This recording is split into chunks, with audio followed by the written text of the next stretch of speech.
ನಮಸ್ಕಾರ. ವಿಜಯಪುರ ನಗರದಲ್ಲಿ ಕರ್ನಾಟಕ ರಾಜ್ಯ ಸರ್ಕಾರಿ ಪಡಿತರ ವಿತರಕರ ಸಂಘದ ರಾಜ್ಯಾಧ್ಯಕ್ಷರಾದ ಟಿ. ಕೃಷ್ಣಪ್ಪ ಅವರ ಅಧ್ಯಕ್ಷತೆಯಲ್ಲಿ ನ್ಯಾಯಬೆಲೆ ಅಂಗಡಿಕಾರರ ಭವ್ಯ ಸಭೆ ಹಾಗೂ ಸರ್ಕಾರಿ ನ್ಯಾಯಬೆಲೆ ಅಂಗಡಿಕಾರರ ಜೀವನವನ್ನು ಆಧರಿಸಿದ ಚಲನಚಿತ್ರದ ಪ್ರಚಾರ ಕಾರ್ಯಕ್ರಮ ಅದ್ದೂರಿಯಾಗಿ ನಡೆಯಿತು. ವಿಜಯಪುರ ನಗರದ ಎನ್ಜಿಒ ಹಾಲ್ನಲ್ಲಿ ನಡೆದ ಕಾರ್ಯಕ್ರಮದಲ್ಲಿ ಆಹಾರ ಮತ್ತು ನಾಗರಿಕ ಸರಬರಾಜು ಇಲಾಖೆಯ ಸಹಾಯಕ ನಿರ್ದೇಶಕರಾದ ಅಮರೇಶ್ ತಾಂಡೂರ ಭಾಗವಹಿಸಿ ನ್ಯಾಯಬೆಲೆ ಅಂಗಡಿಕಾರರ ಸಮಸ್ಯೆಗಳು ಹಾಗೂ ಇಲಾಖೆಯ ಯೋಜನೆಗಳ ಕುರಿತು ಮಾಹಿತಿ ನೀಡಿದರು. ಸರ್ಕಾರಿ ನ್ಯಾಯಬೆಲೆ ಅಂಗಡಿಕಾರರ ಜೀವನ, ಸೇವೆ ಮತ್ತು ಹೋರಾಟವನ್ನು ಬಿಂಬಿಸುವ ಚಲನಚಿತ್ರದ ನಿರ್ಮಾಪಕರಾದ ಚೆಲುವಮೂರ್ತಿ ಮತ್ತು ಬಾಮಗಿರಿ, ಬೆಂಗಳೂರು ಕಾರ್ಯಕ್ರಮದಲ್ಲಿ ಭಾಗವಹಿಸಿ ಚಿತ್ರದ ಉದ್ದೇಶವನ್ನು ವಿವರಿಸಿದರು. ಸಭೆಯಲ್ಲಿ ರಾಜ್ಯಾಧ್ಯಕ್ಷ ಟಿ. ಕೃಷ್ಣಪ್ಪ ಅವರು ಮಾತನಾಡಿ ನ್ಯಾಯಬೆಲೆ ಅಂಗಡಿಕಾರರ ಸಮಸ್ಯೆಗಳು, ಬೇಡಿಕೆಗಳು ಹಾಗೂ ಸಂಘಟನೆಯ ಮುಂದಿನ ಹೋರಾಟದ ರೂಪುರೇಷೆಗಳ ಬಗ್ಗೆ ತಿಳಿಸಿದರು. ಈ ಸಂದರ್ಭದಲ್ಲಿ ಸಿಂದಗಿ ತಾಲೂಕು ಆಹಾರ ಶಿರಸ್ತಾರ ಬಸವರಾಜ್ ಬೋವಿ, ನಿರೀಕ್ಷಕರಾದ ವಿಜಯಕುಮಾರ್ ಗುಮ್ಮಶೆಟ್ಟಿ, ಶಂಕರಗೌಡ ಪಾಟೀಲ ಬಿರಾದಾರ, ಅಮೋಘ ದಳವಾಯಿ ಹಾಗೂ ಜಿಲ್ಲೆಯ ಅಧ್ಯಕ್ಷರು, 13 ತಾಲೂಕಿನ ಅಧ್ಯಕ್ಷರು, ಪದಾಧಿಕಾರಿಗಳು ಮತ್ತು ನೂರಾರು ನ್ಯಾಯಬೆಲೆ ಅಂಗಡಿ ಮಾಲೀಕರು ಭಾಗವಹಿಸಿದ್ದರು. ಆಲ್ಮೇಲ್ ತಾಲೂಕಿನ ಅಧ್ಯಕ್ಷರಾದ ಅಪ್ಪು ಶೆಟ್ಟಿ ಮಾತನಾಡಿದರು. ವಿಜಯಪುರ ನಗರದ ನ್ಯಾಯಬೆಲೆ ಅಂಗಡಿಕಾರರಾದ ಅಬ್ದುಲ್ ಹಕ್ ಇನಾಮದಾರ, ನಾಗರಾಜ್ ಕಬಾಡೆ, ಅರುಣ್ ಗುಜ್ಜಾರ್, ಈರಪ್ಪ ಕುರ್ಲೆ, ಅನಿಲ್ ರಾಂಪುರ, ಸೋಮಶೇಖರ ಕಬಾಡೆ, ಭಾಷಾ ಬಗನಪಲ್ಲಿ, ಮಹದೇವ ಕೊಪ್ಪದ, ನಿತಿನ ಕೊಪ್ಪದ, ಸುರೇಂದ್ರ ಕುಲಕರ್ಣಿ, ಸತೀಶ್ ಬಿಜ್ಜರಗಿ, ಹುಚ್ಚಪ್ಪ ಕೆ ಶೆಟ್ಟಿ, ಶಿವಾನಂದ ಗಿಡಿವೀರ, ಗಿರೀಶ್ ಕುಲಕರ್ಣಿ, ಆರ್.ಎಚ್. ಎಂದಿಗಾರ್, ಮಹದೇವ ಗೌಳಿ, ರಾಮ ಪಡನಾಳ, ಶ್ರೀಶೈಲ್ ಪಡನಾಳ ಸೇರಿದಂತೆ ಹಲವರು ಕಾರ್ಯಕ್ರಮದಲ್ಲಿ ಉಪಸ್ಥಿತರಿದ್ದರು. ಚಲನಚಿತ್ರದ ಪ್ರೀಮಿಯರ್ ಶೋ ಜುಲೈ 24, 2026 ರಂದು ನಡೆಯಲಿದ್ದು, ನ್ಯಾಯಬೆಲೆ ಅಂಗಡಿಕಾರರು ಹಾಗೂ ಆಹಾರ ಮತ್ತು ನಾಗರಿಕ ಸರಬರಾಜು ಇಲಾಖೆಯ ಅಧಿಕಾರಿಗಳಿಗೆ ಉಚಿತವಾಗಿ ಪ್ರದರ್ಶನ ನೀಡಲಾಗುವುದು ಎಂದು ನಿರ್ಮಾಪಕರು ತಿಳಿಸಿದರು. ಕಾರ್ಯಕ್ರಮದ ನಿರೂಪಣೆಯನ್ನು ವಿಜಯಪುರ ಜಿಲ್ಲೆಯ ಅರುಣ್ ಗುಜ್ಜಾರ್ ಅವರು ನಿರ್ವಹಿಸಿದರು. ಕ್ಯಾಮೆರಾಮನ್ ಜೊತೆ ವರದಿ ಸಂತೋಷ್ ಕಟ್ಟಿಮನಿ. ವಿಜಯಪುರ ವಾಯ್ಸ್ ಡಿಜಿಟಲ್ ವಿವತ್ ನ್ಯೂಸ್. ವಿಜಯಪುರ ವಾಯ್ಸ್ ಡಿಜಿಟಲ್, ವಿಜಯಪುರದ ಜನರ ಧ್ವನಿ. ಎಲ್ಲರಿಗೂ ನಮಸ್ಕಾರ. ಇವತ್ತು ಮುಖ್ಯ ಸಭೆ ಕರೆದಿದ್ದ ವಿಷಯ ಏನಂತ ಹೇಳಿದ್ರೆ,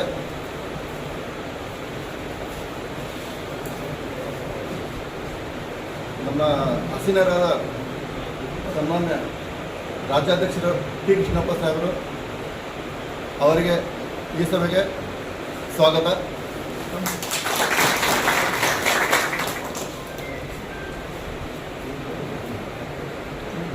ಹಾಗೂ ನಿರ್ಮಾಪಕರಾದ ಚೆಲುವಮೂರ್ತಿ ಸಾಹೇಬರಿಗೂ ಸ್ವಾಗತ.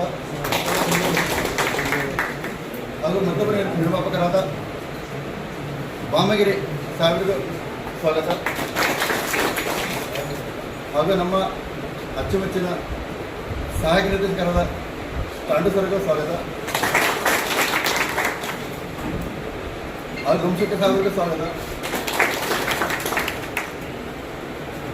ನಮ್ಮ ಇನ್ನೊಬ್ಬರು ಆರ್ನಿಷರಾದ ಬಸವರಾಜ್ ಬೋವಿ ಸರ್ ಹಾಗೂ ಶಂಕರಗೌಡ ಬಿರಾದಾರ ಸರ್ಗೂ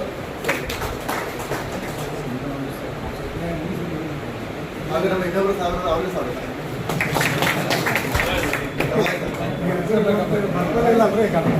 ಇವತ್ತು ಮುಖ್ಯವಾಗಿ ವಿಷಯ ಏನಂತ ಹೇಳಿದ್ರೆ, ಜುಲೈ 24ಕ್ಕೆ ನಮ್ಮ ನ್ಯಾಯಬೆಲೆಗೆ ಸಂಬಂಧಪಟ್ಟ ಒಂದು ಫಿಲಮ್ ಆಗಿದೆ. ಅದ್ರ ಬಗ್ಗೆ ನಮ್ಮ ಅಧ್ಯಕ್ಷರು, ರಾಜ್ಯಾಧ್ಯಕ್ಷರು ಮಾತಾಡಬೇಕು. ನಮ್ಮ ಸಹಾಯಕ ಮಾತಾಡಬೇಕು. ಸಮಸ್ಯೆಗಳು ಮಾತಾಡ್ತಾರೆ ಆ ಫಿಲಮ್. ಅದು ಕೇವಲ ಬರೀ ನ್ಯಾಯಬೆಲೆ ಅಂಗಡಿ ಮಾಲೀಕರದು, ಇಲಾಖೆ ಅಧಿಕಾರಿಯವ್ರದ್ದು ಮತ್ತು ಕಾರ್ಡ್ದಾರರ ಸಮಸ್ಯೆ ಮಾತ್ರ. ಅದನ್ನು ಹೇಳಿದ್ರಲ್ಲ ಈಗ ಸಾಹೇಬರು, ನಮ್ಮದು ನಾವು ನೋಡಿದ ಮೇಲೆ ಗೊತ್ತಾಗೋದು ಅಂತ. ನಾವು ಯಾರು ಅಂತಲೇ ಗೊತ್ತಿಲ್ಲ. ಈಗ ಅದಕ್ಕೆ ನಾವು ಕೋಟ್ಯಾಂತರ ರೂಪಾಯಿ ಬಂಡವಾಳ ಹಾಕಿ ಅದನ್ನು ತಂದಿದ್ದೀವಿ. ಈಗ ಸಿನಿಮಾ ರಿಲೀಸ್ ಮಾಡ್ಕೊಳ್ಳೋದು ಬೇರೆ ಪ್ರಶ್ನೆ. ಸಿನಿಮಾ ಯಾವ ರೀತಿ ರಿಲೀಸ್ ಆಗ್ತದೆ ಅಂದರೆ, ಯಾವುದೇ ಒಂದು ಸಿನಿಮಾ ರಿಲೀಸ್ ಆಗೋದು ಮತ್ತೆ ಆ ನಿರ್ಮಾಪಕರು, ನಿರ್ದೇಶಕರು ಮತ್ತು VIP ಯಾರ ಒಂದು 10 ಜನ ನೋಡಿ ಅದನ್ನು ರಿಲೀಸ್ ಮಾಡಿದ್ದಾರೆ. ಈಗ ನಾನು ನಮ್ಮ ನಿರ್ಮಾಪಕರ ಹತ್ರ ಒಂದು ರಿಕ್ವೆಸ್ಟ್ ಮಾಡ್ಕೊಂಡೆ ನಾವು, ಸರ್ ಇಡೀ ರಾಜ್ಯದಲ್ಲಿ ನ್ಯಾಯಬೆಲೆ ಅಂಗಡಿ ಅಂತ ತಂದಿರೋದಿಲ್ಲ, ಸರ್ಕಾರಿ ನ್ಯಾಯಬೆಲೆ ಅಂಗಡಿ ಅಂತ. ಇಡೀ ರಾಜ್ಯದಲ್ಲಿ ಮೊದಲನೇ ದಿವಸ ನಮ್ಮ ರಾಜ್ಯದ 27,000 ಜನನೂ ನೋಡಬೇಕು ಆ ಫಿಲಮ್. ಫಸ್ಟ್ ಆಮೇಲೆ ಜನಕ್ಕೆ ಅಂತ ವಾದ ವಿವಾದ ಮಾಡಿ ಅದು 150 ರೂಪಾಯಿ ಒಂದು ಪಾಸ್. ಅದು ಪಾಸ್ ಟಿಕೆಟ್ ಅಲ್ಲ, ಪಾಸ್. ಅದು ಆ ಪಾಸ್ಗಳನ್ನ ನಾವು ಆ ಥಿಯೇಟ್ರ್ ಬಾಡಿಗೆಗೆ ಮಾತ್ರ ನಾವು ತಗೊಂಡಿರೋದು, ಬೇರೆ ಖರ್ಚೇನಲ್ಲ. ನಾವು ಥಿಯೇಟ್ರ್ ಬಾಡಿಗೆಗೆ 150 ರೂಪಾಯಿ ಫಿಕ್ಸ್ ಮಾಡಿದ್ವಿ. ನಾವು ಇಲ್ಲಿವರೆಗೆ ಮಾಡ್ಕೊಂಡು ಬಂದಂಥ ಜಿಲ್ಲೆಗಳಲ್ಲಿ ಎಲ್ಲ ಜಿಲ್ಲೆಗಳಲ್ಲೂ ಒಂದೊಂದು ಅಂಗಡಿಯಿಂದ 25 ಪಾಸ್ ತಗೊಂಡು, ಒಂದು ಪಾಸ್ 25, 150 ರೂಪಾಯಿ. ಆ ಪಾಸ್ಗಳೇನು ಅಂತ ಅಂದರೆ ನಿಮ್ಮ ಫ್ಯಾಮಿಲಿ, ನಿಮ್ಮ ಸಂಬಂಧಿಕರು, ನಿಮ್ಮ ಅಂಗಡಿಗೆ ಬರುವಂಥ ಕಾರ್ಡ್ದಾರರು, ನಿಮ್ಗೆ ಅತಿ ಆತ್ಮೀಯ 500 ಕಾರ್ಡ್ ಇದ್ದರೆ ಒಂದು 25 ಜನ 50 ಜನ ತುಂಬ ಆತ್ಮೀಯರಿರ್ತಾರೆ. ಇಲ್ಲ ಬೆಳಿಗ್ಗೆ ಕಾಫಿ ಸೇರ್ಕೊಳ್ಳೋದು, ಸಾಯಂಕಾಲ ಬೇರೆ ಪಾರ್ಟಿಗೆ ಸೇರ್ಕೊಳ್ಳೋದು, ಇಂಥ 25-30 ಜನ ಇದ್ದೇ ಇರ್ತಾರೆ. ಆತ್ಮೀಯ ಸ್ನೇಹಿತರ ಕರ್ಕೊಂಡು ತೋರಿಸ್ತೀವಿ ಅಂತ ಅಂದ್ಬಿಟ್ಟು ಅವತ್ತು ಯಾವುದೇ ಟಿಕೆಟ್ ಇಲ್ಲ ಥಿಯೇಟರ್ಗಳಲ್ಲಿ. ನಾವು ಕೊಟ್ಟಂಥ ಪಾಸೆ ಅದು ಪ್ರೀಮಿಯರ್ಸು ಅಂತ. ನಮ್ಮ ಮಾಲೀಕರ ಮುಖಾಂತರ ನೀವು ಯಾರನ್ನ ಕರ್ಕೊಂಬನ್ನಿ, 100 ಜನ ಕರ್ಕೊಂಬನ್ನಿ, ನಮ್ಮ ಮಾಲೀಕರ ಮುಖಾಂತರ ಬರಬೇಕು. ಆ ಥರ ಮಾಡಿ ಪ್ಲಾನ್ ಮಾಡಿ ಇಡೀ ರಾಜ್ಯಕ್ಕೆ ನಾನು ಈ ಕತೆ ಮಾಡಬೇಕು ಅಂತ ಅಂದಾಗ ಆ ನಿರ್ಮಾಪಕರು, ನೀವು ಹೆಸರು ಕೇಳಿರ್ಬೇಕು, ಬಿ ರಾಮಮೂರ್ತಿ ಅಂತ, ರಾಜ್ಕುಮಾರ್ ಫಿಲಮ್ ಬಿಟ್ರೆ ಬೇರೆ ಯಾವುದೂ ಮಾಡಿಲ್ಲ ಅವರು. ಯಾಕೆ ಈಗೆಲ್ಲ ಗೊತ್ತಲ್ಲ ಯಾವ್ಯಾವ ರೀತಿ ಡ್ಯಾನ್ಸ್ಗಳು ಬರ್ತವೆ, ನನಗೆ ಆಗಲ್ಲ, ಇದು ಮಾಡೋಕ್ಕಾಗಲ್ಲ ಅಂತ. ಈ ನಿರ್ಮಾಪಕರು ನಮ್ಮ ಕಥೆನ ಕೇಳಿ ನಮ್ಮ ಭಾಮ ಹರೀಶಣ್ಣ ಅಂತ ಇದ್ದಾರೆ, ಇವರು ಬ್ರದರ್ ಅವರು, ಇವರು ಭಾವರವರು, ಅವರು ಕರ್ಕೊಂಬಂದು ನನ್ನ ಒಂದು ದಿವಸ ಯಾವುದೋ ಒಂದು ಕಟ್ಟಕ್ಕೆ ಇವರು ಎಸ್ಟೇಟ್ ಕರ್ಕೊಂಡ್ಬಿಟ್ಟು ಕತೆ ಕೇಳಿ, ಸರ್ 6 ತಿಂಗಳು ಸಿಕ್ಕಿರಲ್ಲ ಇವತ್ತಿಗೆ ನಾನು ರಾಜಕಾರಣ ಮಾಡ್ಕೊಂಡು ಮಾಲೀಕರ ಸೇವೆ ಮಾಡ್ತಾನೆ, ಸಿನಿಮಾಕ್ಕೆ ಬಂದು ಹೇಳಿ ಇರ್ತಾರೆ ಏನಪ್ಪ ನಮ್ಮ ಕತೆ ಅಂತ ಅಂದ್ಬಿಟ್ಟು ಸಿಕ್ಕಿಲ್ಲ 6 ತಿಂಗಳು. ಕೊನೆಗೆ ನಮ್ಮ ಮನೆ ಪಕ್ಕನೇ ಒಂದು ದೇವಸ್ಥಾನ ಇದೆ ಮುಲ್ಕಟಮ್ಮ ಅಂತ, ಅವರ ಆ ದೇವಿ ಕೊಟ್ಲಿದ್ರು. ಆಮೇಲೆ ಬಂದು ಅವರೆಲ್ಲ ಬಂದು ಒಂದ್ಸರಿ ಕರ್ಕೊಂಡು ಹೇಳಿದೆ ಕತೆ, ನಮ್ಮ ಭಾವನೆ ಎಷ್ಟು, ಮಾಲೀಕರ ಸಮಸ್ಯೆ ಎಷ್ಟು ಗಂಟೆ ಇದೆ, ಎಷ್ಟು ಗಂಟೆ ಡ್ಯೂಟಿ ಮಾಡಬೇಕು, ಕಮಿಷನ್ ಎಷ್ಟು ತಿಂಗಳು ಒಂದ್ಸರಿ ಬರ್ತದೆ, ನಾವು ಯಾವ ರೀತಿ ಜೀವನ ಮಾಡಬೇಕು, ಅಂಕಿಅಂಶ ಕೊಟ್ಟ. ಒಬ್ಬರು ಯಾರನ್ನ ತೀರ್ಕೊಂಡ್ರೆ ಅವ್ರಿಗೆ ಅನುಕಂಪದ ಮೇಲೆ ಅವ್ರಿಗೆ ಇದನ್ನು ಬೇರೆ ಅಂಗಡಿ ಕೊಡಿಸ್ಬೇಕು ಅಂದರೆ ಏನು, ಕೋರ್ಟ್ ಆದೇಶ ಏನೋ ಬರೀ 10 ವರ್ಷ ಶಿಕ್ಷಣ ಮಾಡಿದ್ದಾರೆ. ಇವೆಲ್ಲವನ್ನು ಒಂದು ಫಿಲಮ್ ತೆಗೆದಿದ್ದೀನಿ ನಾನು. ಆ ಕತೆ ಕೇಳಿದ್ಮೇಲೆ ಅವರು ಓಕೆ ಅಂತ. ಆ ರಾಮಮೂರ್ತಿ ಸಾಹೇಬ್ರೆ ನಿರ್ದೇಶನ ಮಾಡಿದ್ರು, ಮತ್ತು ಇನ್ನೊಂದು ನಿರ್ದೇಶನ ಮಾಡಿದ್ರು, ಕತೆ ಬರೆದಿರೋರು ಅವರೇನೆ. ಅಂಥ ಸಿನಿಮಾನ ನಾನು ಹೋದ ತಿಂಗಳು ಒಂದ್ಸರಿ ನಾನು ಮುಖ್ಯಮಂತ್ರಿ ಅವ್ರ ಜೊತೆ ನಮ್ಮ ಭಾಮ ಹರೀಶಣ್ಣ ನಾವೆಲ್ಲ ಹೋಗಿ ರಿಕ್ವೆಸ್ಟ್ ಕೇಳಿದ್ರು, ಸರ್ ಅನ್ನಭಾಗ್ಯದ್ದೇ ಒಂದು ಫಿಲಮ್ ತೆಗೆದಿದ್ದೀವಿ, ನೀವು ಒಂದು ಟೀಸರ್ನ ಬಿಡುಗಡೆ ಮಾಡಬೇಕು ಅಂತ ಅಂದ್ಬಿಟ್ಟು ರಿಕ್ವೆಸ್ಟ್ ಮಾಡಿದ್ರು. ಅಯ್ಯೋ ಎಲ್ಲೇ ಟೈಮು ಹಾಗೆ ಹೀಗೆ ಅಂತಂದ್ರೆ ಬಿಡಲಿಲ್ಲ. ನಾವು ಬಂದು ಮಾಡಿದ್ರು. ಅದು ನೋಡ್ಬಿಟ್ಟು ಅವ್ರಿಗೆ ಎಷ್ಟು ಖುಷಿ ಆಯಿತು. ಹಿಂಗೆ ನಿಂತಿದ್ರು ಇಲ್ಲೇ CM, ಆ ಕಡೆ ಭಾಮ ಹರೀಶಣ್ಣ, ನಮ್ಮ ಫುಡ್ ಮಿನಿಸ್ಟ್ರು ಪರಮೇಶ್ ಸಾರು, ಅವರು ಹೋಮ್ ಮಿನಿಸ್ಟ್ರು ಜಾರ್ಜ್ ಅವರು, ಆಮೇಲೆ 3-4 ಜನ ಮಂತ್ರಿಗಳು ನೋಡಿ ಅವರು ಏನೇ ನೀನು ಮಾಡಿದೆಯಲ್ಲ ಅಂತ ಅವರು. ನನಗೆ ಬಿಡಲಿಲ್ಲ ಸರ್ ಇವರು. ನಾನು ಅದರೊಳಗೆ ನಮ್ಮ ಮಿನಿಸ್ಟ್ರನ್ನೂ ಕೇಳಿದೆ, ಅವ್ರದ್ದೇ ಪೂಜೆ, ನಮ್ಮ ಮಿನಿಸ್ಟ್ರಿಂದ ಸ್ಟಾರ್ಟಿಂಗು ಕೊನೆಯವರೆಗೂ ಅವ್ರದ್ದೇ ಪೂಜೆ. ಮುನಿಯಪ್ಪ ಸಾಹೇಬರು ಅದು ಮಾಡಿದೆಯಲ್ಲ ಅಂತ ಇದು ಮಾಡಿದ್ರು ಸರ್, ರೆಸರ್ವ್ ಮಾಡಿದ್ರು, ಮಾಡಿ ನೀವು ಅಧ್ಯಕ್ಷರ ಪಾತ್ರ ನೀವೇ ಮಾಡಬೇಕು ಅಂತ ಮಾಡಿಸಿದ್ದಾರೆ ಸರ್. ಹೆಂಗೋ ಏನೋ ಚೆನ್ನಾಗದ ಕಡೆ ನೋಡ್ತೀನಿ, ನಾನು ಅಧಿಕಾರಿಗಳಿಗೆ ಡೈರೆಕ್ಷನ್ ಕೊಡಿಸ್ತೀನಿ ಅಂತ. ಅಲ್ಲೇ ಮೇಡಮ್ನವ್ರು ಇದ್ರು, ಕಮಿಷನ್ ಇದ್ರು, ಹೇಳಿದ್ರು ನೋಡಿ ಎಲ್ಲ ಮಾಲೀಕರು ಕಾಣ್ತಾರೆ ನೋಡುವಂಥ ಫಿಲಮ್ ಕಳಿಸಿ ನೋಡಿ ಅಂತ. ಅವತ್ತು ಮುಖ್ಯಮಂತ್ರಿಯವರೇ ನೋಡಿ ಖುಷಿ ಪಟ್ಟು ಹೇಳಿದ್ರು, ನೀವೇನಾರ ಎಸ್ ಅಂದರೆ ಮುಂದಿನ ಪಾರ್ಟ್ 2ಗೆ ಮಾನ್ಯ ಮುಖ್ಯಮಂತ್ರಿಯವರು ನಿಮ್ಮನ್ನೇ ಅಷ್ಟೊತ್ತು ಫ್ರೀ ಆಗ್ತೀರಿ ಸರ್, ಪಾರ್ಟ್ 2ಗೆ ನಿಮ್ಮನ್ನು ಸೇರಿಸ್ಕೊಂಡು ಮಾಡ್ತೀನಿ. ಬೇಡ ಬೇಡಪ್ಪ, ನೀವು ಮುನಿಯಪ್ಪ ಅವನೇ 24 ಅವರ್ಸ್ ಕೆಲಸ ಮಾಡ್ತಾನೆ, ಅವ್ರನ್ನೇ ಸೇರಿಸ್ಕೊಂತ ಇದೇ ವರ್ಷ ಹೇಳಿದ್ರು. ಮುನಿಯಪ್ಪನವರು ಕರೆದೋ ಸಾರ್ ಅವ್ರು ಬರಲಿಲ್ಲ. ಮುನಿಯಪ್ಪನವರು ಬೇಡಿ ಅಂತ ಅಂದ್ಬಿಟ್ಟು ಪೂಜೆ ಮಾಡಿದ್ರು ಅವರೇ, ಅವ್ರ ನೇತೃತ್ವದಲ್ಲಿ ನಡೆದಾಗಿದೆ ಅಂತ. ಅದು ಖುಷಿಯಿಂದ ನಾವು ಆ ಫಿಲಮ್ ಸುಮಾರು ವರ್ಷಗಟ್ಟಲೆ ನಾವು ತೆಗೆದಿರೋಂಥ ಫಿಲಮ್. ಅದು 1-2 ದಿವಸಕ್ಕೆ ಯಾವ 15 ದಿವಸದಲ್ಲೇ ಫಿಲಮ್ ಶೂಟ್ ಮಾಡಿ ಆಲೇ ರಿಲೀಸ್ ಮಾಡಿಬಿಡ್ತಾರೆ. ಹಂಗಲ್ಲ. ಆ ಪಾತ್ರ ಮಾಡಿರೋಂಥ ಕುಮಾರ್ ಬಂಗಾರಪ್ಪ, ಮಾಜಿ ಮಂತ್ರಿಯವರು, ಹೀರೋ ಪಾತ್ರ ಮಾಡಿದ್ರು. ಹೀರೋ ಇನ್ನೂ ನಿಮ್ಮ ರಾಗಿಣಿಯವರು ಆಗೆಲ್ಲ ಚಡ್ಡಿ ಪಾಟೀಲ್ ಮಾಡ್ತಿದ್ರು. ಈಗ ಸೀರೆ ಉಡಿಸಿ ಗೌರವದಿಂದ ಅವ್ರನ್ನ ಆ ಪಾತ್ರ ಸೀರೆ ಉಡಿಸಿ ಮಾಡಿಸಿದ್ವಿ, ಗೃಹಿಣಿ ಥರ ಆ ಪಾತ್ರ ಮಾಡಿಸಿದ್ವಿ. ಅವರೇ ಮೈನ್ ಪಾತ್ರ. ಅವರು ಏನಾಗ್ತದೆ ಏನು ಅನ್ನೋದನ್ನ ಆಮೇಲೆ ಕತೆ ನೋಡಿದಾಗ ಗೊತ್ತು. ಅದರಿಂದ ದಯಮಾಡಿ ನಾನು ಸುಮಾರು 4-5 ವರ್ಷ ಆಗಿತ್ತು ಇಲ್ಲಿ ಬಂದು. ಯಾವುದೋ ಒಂದು ಹೋಟೆಲಲ್ಲಿ ತುಂಬ ಚೆನ್ನಾಗಿ ಸಭೆ ಮಾಡಿದ್ರು. ಆಗ ಬಂದಿದ್ದು ಈಗ ಅಲ್ಲಿಂದ ಈಚೆಗೆ ಯಾರ್ದೋ ಒಂದು 10 ಜನದ ಫೋನ್ ಅದೇ ಹೇಳ್ತೀನಿ, ಹಿಂಗಿದೆ ಬನ್ನಿರಿ ಅಂತ. ಯಾರು ಬಂದಾರೋ 1000 ಜನ ಜೊತೆಲಿ ಮಾಡ್ತೀನಿ. ನೀವು ಸಂಘಟನೆಗೆ ಒತ್ತು ಕೊಡಬೇಕು. ಇಷ್ಟೆಲ್ಲ ಬೆಳವಣಿಗೆ ಆಮೇಲೆ ಮಾತಾಡ್ತೀನಿ ಸಾಹೇಬರು ನಿಮ್ಮ ಪರ ಇದ್ದಾರೆ. ಪಾಪ ಅವರೇ ವೇದಿಕೆಗೆ ಬಂದು ಅವರೇ ನಿಮಗೆ ಪೋಸ್ಟ್ ಮಾಡಿದ್ದಾರೆ. ಪೋಸ್ಟ್ ಅಂತ ಅಂದರೆ ಆ ಥರ ಅಲ್ಲ, ನಿಮ್ಮ ಪರವಾಗಿ ನಂಬಿಕೆ ಇರೋದ್ರಿಂದ ನಿಮ್ಮ ಜೊತೆ ಮಾತಾಡಿ ಹೇಳಿದ್ದಾರೆ. ನೀವೆಲ್ಲ ಸಹಕರಿಸಿ ಎಲ್ಲ ಜನಕ್ಕೂ ಇನ್ನೂ ಇದಕ್ಕೆ ಏನಾದ್ರು ಬೇಕು ಅಂದರೆ ಪಾಸಸ್ಗಳು ಕೊಟ್ಟು ಕಳಿಸ್ತೀವಿ ನಾವು. ಎಲ್ಲ ನೋಡಿ, ಅದು ನೋಡಿದ ಮೇಲೆ ಇನ್ನೊಂದು ಸರಿ ನೋಡಬೇಕು ಅನ್ನಿಸ್ತದೆ. ಅದು ನೋಡಿ ಅಂತ ಹೇಳಿ ನಾನು ಸಾಹೇಬ್ರನ್ನ ಕಳಿಸ್ಕೊಟ್ಟಾದ್ಮೇಲೆ ನಮ್ಮ ಸಂಘದ ಬೇಡಿಕೆಗಳು ಏನಿವೆ ಮಾತಾಡ್ತೀನಿ. ಧನ್ಯವಾದ ಹೇಳ್ತಾ ಇದ್ದೀನಿ ಸಾಹೇಬ್. ಯಾವ ತಾಲೂಕು ಮಾತಾಡಿ ಸರ್. ಮೊದಲಿಗೆ ನಮ್ಮ ಬಿಜಾಪುರ ಜಿಲ್ಲೆಗೆ ಆಗಮಿಸಿರುವಂಥ ನಮ್ಮ ರಾಜ್ಯಾಧ್ಯಕ್ಷರಾದ ಶ್ರೀ ಕೃಷ್ಣಪ್ಪ ಸರ್ ಅವರಿಗೆ ಎಲ್ಲ ನಮ್ಮ ತಾಲೂಕಿನ ಸಮಸ್ತ ನ್ಯಾಯಬೆಲೆ ಅಂಗಡಿಯ ಅಧ್ಯಕ್ಷರ ಪರವಾಗಿ ಉಪಾಧ್ಯಕ್ಷರ ಪರವಾಗಿ ಎಲ್ಲ ಕಾರ್ಯದರ್ಶಿಗಳ ಪರವಾಗಿ ನಾನು ಅವರಿಗೆ ಹೃದಯಪೂರ್ವಕವಾದ ಸ್ವಾಗತವನ್ನು ಬಯಸ್ತೇನೆ. ಹುಲ್ಲಾಗು ಬೆಟ್ಟದಡೆಗೆ ಮನೆಗೆ ಮಲ್ಲಿಗೆಯಾಗು ಕಲ್ಲು ಸಕ್ಕಲೆಯಾಗು ದೀನ ದುರ್ಬಲರಿಗೆ ನೀನು ಏನಾದರಾಗು ನೀನೊಬ್ಬ ಶ್ರೇಷ್ಠ ಮಾನವನಾಗು ಅನ್ನುತ್ತಾ ಇವತ್ತು ಮಗು ಹತ್ರ ತಾಯಿ ಸಂಭಾಲನೆ ಮಾಡ್ತಾರೆ ಮನೆಯೊಳಗೆ. ಇವತ್ತ ರಾಜ್ಯದೊಳಗೆ ಏನೇ ನಡೆದ್ರು ಕೂಡ ಒಬ್ಬ ರಾಜ್ಯದ ಮುಖ್ಯಮಂತ್ರಿ ಸಂಭಾಲನೆ ಮಾಡ್ತಾರೆ. ಇವತ್ತು ನಮ್ಮ ಅಂಗಡಿಕಾರದ ಏನೇ ಸಮಸ್ಯೆ ಇದ್ರೆ ನಮಗೆಲ್ಲರಿಗೂ ತಾಯಿ ಸ್ವರೂಪಿಗಳಾಗಿರುವಂತ ರಾಜ್ಯಾಧ್ಯಕ್ಷರು ಆ ಎಲ್ಲ ಬೇಡಿಕೆಗಳಿಗೆ ಅವರೇ ಸ್ಫೂರ್ತಿದಾಯಕರಾಗ್ತಾರೆ ಅನ್ನುವಂಥ ಮಾತನ್ನ ನಾನು ಹೇಳಿಕ್ಕೆ ಇಚ್ಛೆ ಪಡ್ತೀನಿ. ಯಾಕಪ್ಪ ಅಂದ್ರೆ ನಮ್ಮ ಸಮಸ್ಯೆಗಳನ್ನ ಇವತ್ತ ರೇಷನ್ ಅಂಗಡಿ ಬಗ್ಗೆ ಸರ್ ಒಂದು ಪಿಕ್ಚರ್ ಮಾಡಿದ ಅಂತ ಹೇಳಿದ್ರು, ಅದು ನಮಗೆ ಬಹಳ ಖುಷಿ ಪಡ್ತು. ಯಾಕಂದ್ರ ಇವತ್ತು ಡಿ ಸಾಹೇಬ್ರು ಇಲ್ಲಿ ಕೂತು ತಾಲೂಕಿನಾದ್ಯಂತ ಅಧಿಕಾರಿಗಳಿಗೆ ನಮಗೆ ಮಾಲ್ ಕೊಡು ಅಂತ ಹೇಳ್ತಾರೆ.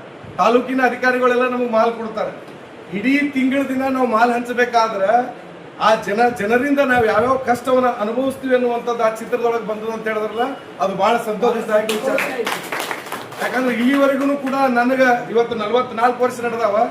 ಯಾರೇ ರಾಜ್ಯಾಧ್ಯಕ್ಷರಾದ್ರೂ ಕೂಡ ಈ ಒಂದು ಅಂಗಡಿಕಾರರ ಬಗ್ಗೆ ಕಳಕಳಿಯನ್ನ ಇಟ್ಟುಕೊಂಡು ಯಾವುದೇ ತರದ ಫಿಲ್ಮ್ಗಳು ಮಾಡಿಲ್ಲ. ಇವತ್ತ ಟಿ ಕೃಷ್ಣಪ್ಪ ಸರ್ ಅವರಿಗೆ ಮತ್ತೊಮ್ಮೆ ನಾನು ಹೃದಯಪೂರ್ವಕ ಅಭಿನಂದನೆಗಳನ್ನು ಸಲ್ಲಿಸ್ತೀನಿ. ಕೇವಲ ರೇಷನ್ ಹಂಚುವವರಿಗೆ ಬಹಳ ಜನ ಹೇಳ್ತಾರೆ, ಏನ್ರಿ ರೇಷನ್ ಮ್ಯಾಗಿಂದ ಬರ್ತದ, ಅವ್ರ ಅಂಗಡಿಕಾರ ಅವ್ರೇನ್ ರೇಷನ್ ಹಂಚೋತಾರ, ಕಾಟ ಹಂಗದ, ಹಂಚೋರ್ ಹಿಂಗದಾರ, ಅವ್ರವ್ರ ಸಮಸ್ಯೆಗಳು ಹೊರಗಿನವರು ಮಾಧ್ಯಮದವ್ರಿಗೆ ತಿಳಿಸ್ತಾರೆ. ಆದ್ರೂ ನಮ್ಮ ಮಾಧ್ಯಮ ಮಿತ್ರರು ಏನ್ ಮಾಡ್ತಾರಪ್ಪ ಅಂದ್ರ ಅಂಗಡಿಕಾರರ ಬೇಡಿಕೆಗಳನ್ನ ಅವರು ಅಂಗಡಿ ಕಡೆ ಲಕ್ಷ್ಯ ಕೊಡಲ್ಲ, ಆ ಗ್ರಾಹಕರ ಕಡೆ ಲಕ್ಷ್ಯ ಕೊಡ್ತಾರೆ. ಯಾಕಂದ್ರೆ ಗ್ರಾಹಕರ ಎದುರಿತ್ರ ಮಾತ್ರ ಮೀಡಿಯಾ ಹೇಳಕ್ ಸಾಧ್ಯ. ನಮ್ಮ ಮಾತು ಯಾರು ಕೇಳಲ್ಲ. ಇವತ್ತು ನಮ್ಮ ಮಾತು ಯಾರಾದ್ರೂ ಕೇಳಬೇಕಪ್ಪ ಅಂದ್ರ ನಮ್ಮ ಕರೆಗೆ ಹೋಗೋಟ್ಟು ಬರ್ಬೇಕಂದ್ರೆ ಅದು ರಾಜ್ಯಾಧ್ಯಕ್ಷರು ಮಾತ್ರ. ನಾ ಯಾಕೆ ಮಾತಾಡಕತ್ತೀನಿ ಅಂದ್ರೆ ಇವತ್ತು ಏನೇ ಒಂದು ಸಣ್ಣ ಸಮಸ್ಯೆ ಇರ್ಲಿ, ಈ ಮಾತು ಯಾರು ಪತ್ರಕರ್ತರು ತಪ್ಪು ತಿಳ್ಕೊಬೇಡ್ರಿ.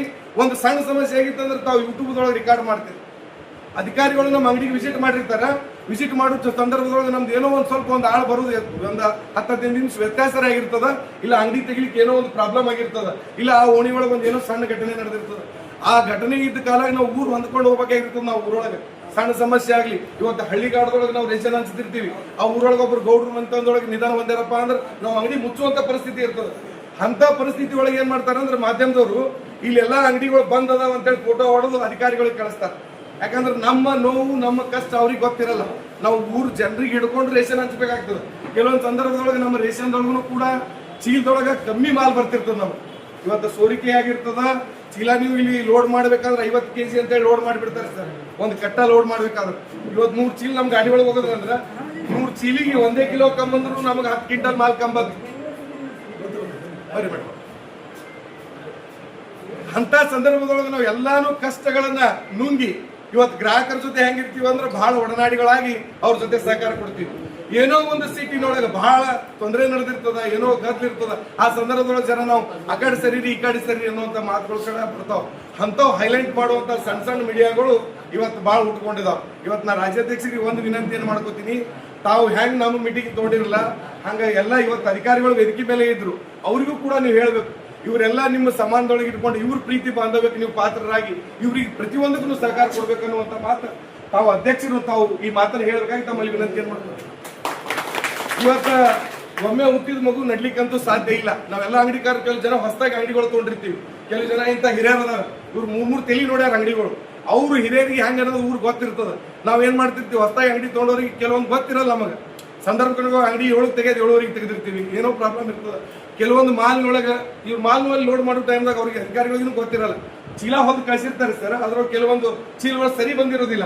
ಅವೆಲ್ಲ ಸೈಡ್ ಇಟ್ಟು ನಾವು ಏನೋ ಕವರ್ ಮಾಡಿ ಜನರೊಂದಿಗೆ ಪ್ರೀತಿಯಿಂದ ಅವ್ರಿಗೆ ಮಾಲ್ ಹಚ್ತಿರ್ತೀವಿ. ಅಂತ ಸಂದರ್ಭಗಳೊಳಗೆ ನಮಗ ಹೊರಗಿನ ಜನರ ಜೊತೆ ಅವ್ರ ಜನರು ಹೊರಗಿನ ಜನರು ಅರ್ಜಿ ಬರೆಯುವಂತ ಚಟಾನು ಇರ್ತದೆ. ಅರ್ಜಿ ಬರುವುದು ಅಧಿಕಾರಿಗಳು ತಿಳಿಸ್ತಾರೆ. ಮೇಲಾಧಿಕಾರಿಗಳು ಘಟನೆ ಬಂದ ಕೂಡಲೇ ನಮ್ಮ ಅಂಗಡಿಕಾರರ ಮ್ಯಾಗ ಯಾವುದೇ ರೀತಿ ಕ್ರಮ ತಗೋಬಾರ್ದು, ಸಮಾಲೋಚನೆ ಮಾಡಬೇಕು, ನಮ್ಮ ಅಂಗಡಿಕಾರರಿಗೆ ಕರಿಬೇಕು.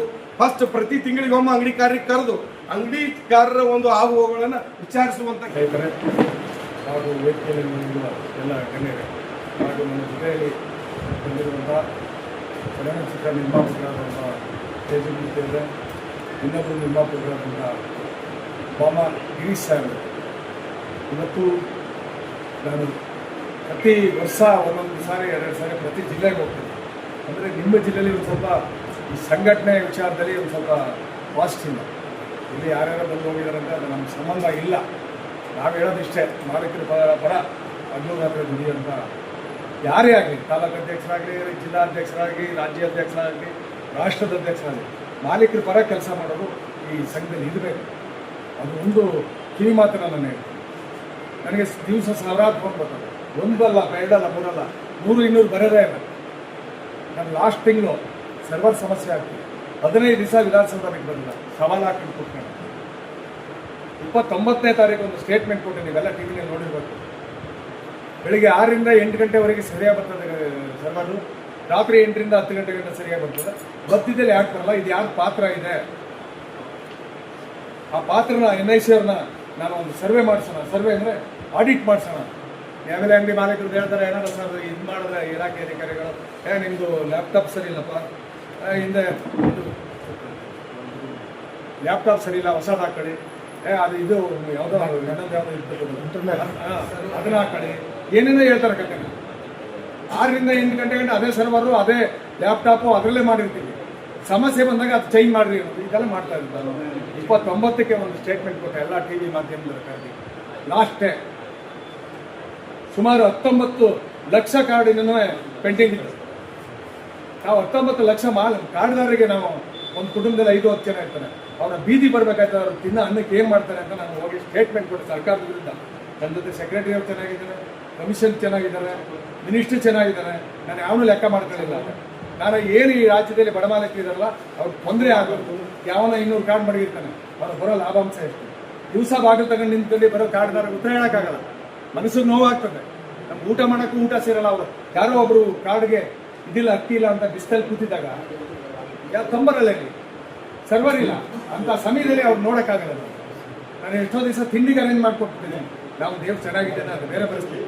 ನಮ್ಮ ಇವ್ರು ಹೇಳಿದ್ರಲ್ಲ ಆ ಥರ, ನನಗೆ ಇದನ್ನು ಹೊಂದ್ಕೊಂಡಿಲ್ಲ. ನಾನು ಕಾಂಟ್ರಾಕ್ಟ್ ಮತ್ತು ಅಗ್ರಿಕಲ್ಚರ್ ಇಷ್ಟು ಎಲ್ಲ ಇದೆ.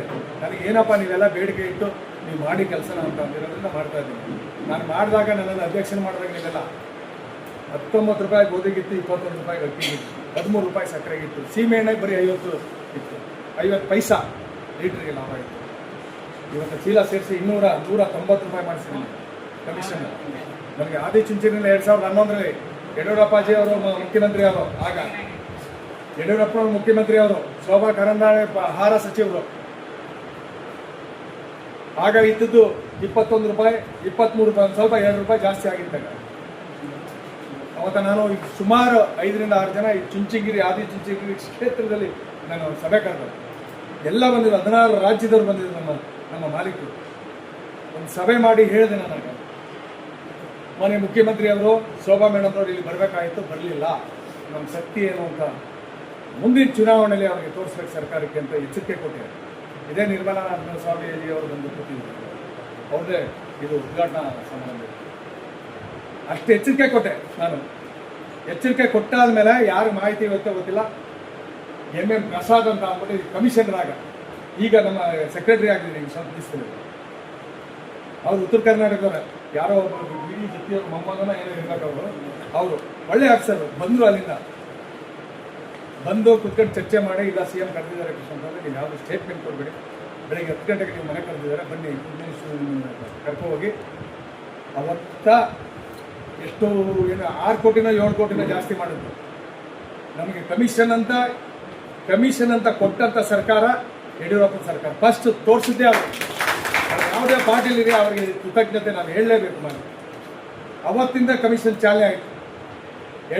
ಯಡಿಯೂರಪ್ಪ ಸರ್ಕಾರ ಮುಗಿಯೋದ್ರೊಳಗೆ 31 ರೂಪಾಯಿ ಅಕ್ಕಿ, 29 ರೂಪಾಯಿ ಗೋಧಿಗೆ ಮಾಡಿಸ್ತು.